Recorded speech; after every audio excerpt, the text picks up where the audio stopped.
क्या ये डॉक्यूमेंट्री है या क्या ये कमर्शियल फिल्म है? जब कश्मीरी पंडित यहाँ से निकल गए उस वक्त गवर्नर राज था, जगमोहन साहब गवर्नर थे, बीजेपी की हुकूमत थी मरकज में।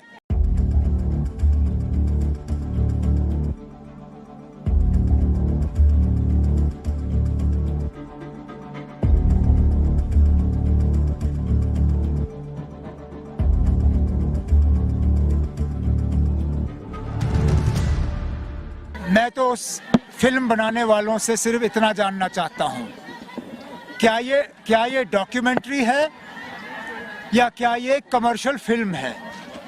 अगर ये डॉक्यूमेंट्री है तो फिर हम मान के चलेंगे कि इसमें जो आपने दिखाया सही दिखाया है, लेकिन फिल्म बनाने वाले भी कहते हैं कि it is based on reality but it is not a documentary. उसमें तरह तरह के झूठ दिखाए गए हैं, बिलखसूस उस वक्त की हुकूमत के बारे में। हकीकत ये है कि जब ये वाक़ये हुए, जब कश्मीरी पंडित यहाँ से निकल गए, उस वक्त फारूक अब्दुल्ला वजीर आला नहीं था, उस वक्त गवर्नर राज था, जगमोहन साहब गवर्नर थे, वीपी सिंह साहब की हुकूमत थी। और वीपी सिंह की हुकूमत के पीछे कौन खड़ा था? बीजेपी की हुकूमत थी मरकज में जब कश्मीरी पंडित यहाँ से चले गए। तो ये क्यों नहीं दिखाते हो आप पिक्चर में? फारूक अब्दुल्ला को तो आप दिखाते हो, लेकिन वीपी सिंह के पीछे बीजेपी को क्यों नहीं दिखाते हो? वीपी सिंह की हुकूमत थी उस वक्त जब निकले। तो ना ये सच्चाई के साथ इस तरह खिलवाड़ करना ये अच्छी बात नहीं है। और आपने सही कहा, यहाँ सिर्फ एक कौम ने कुर्बानियां नहीं दी। अगर कश्मीरी पंडित मरे हैं हमें उसका बेहद अफसोस है, नहीं होना चाहिए था।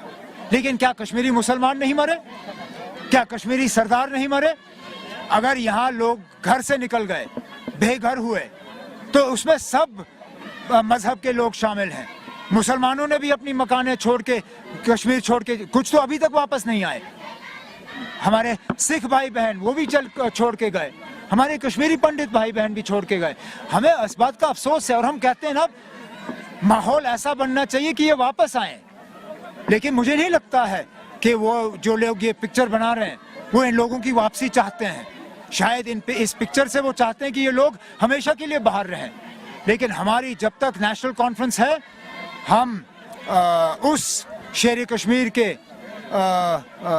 सिपाही हैं, वर्कर हैं, जिन्होंने हमें ये नारा दिया, शेर कश्मीर का क्या इरशाद, हिंदू मुस्लिम सिख इत्तेहाद, हम उस बात पे कायम हैं और उस जम्मू कश्मीर को हम दोबारा कायम देखना चाहते हैं।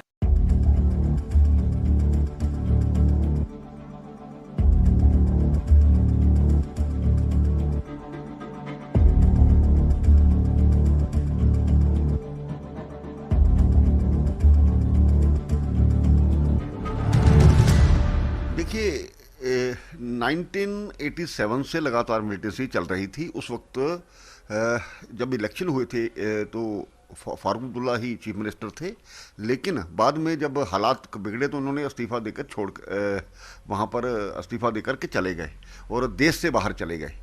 तो कुल मिलाकर के मुझे ये कहना है, मिलिटेंसी इन्हीं लोगों के दौरान हुई, इन्हीं की नीतियों के अनुसार हुई। उसी के कारण से जब इलेक्शन हुए तो लोगों ने कहा कि ये इलेक्शन ठीक नहीं है, कुछ लोगों को इन्होंने ज़बरदस्ती जिताया, इस प्रकार के ये लोग थे।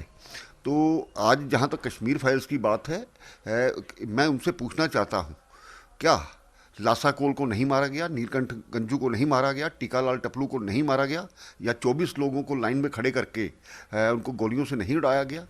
ये सच छुपाने की हमेशा कोशिश करते रहे। आज इनको पता है कि इनकी सरकारें रही, उन्हीं के कारण से इस प्रकार से हालात बिगड़े थे।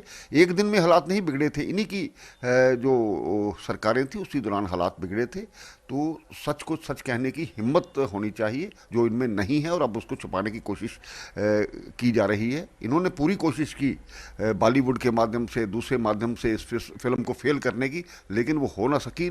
हिंदुस्तान के लोग सच जानना चाहते हैं और उस फिल्म के माध्यम से उस त्रासदी का सच उनके सामने आया है।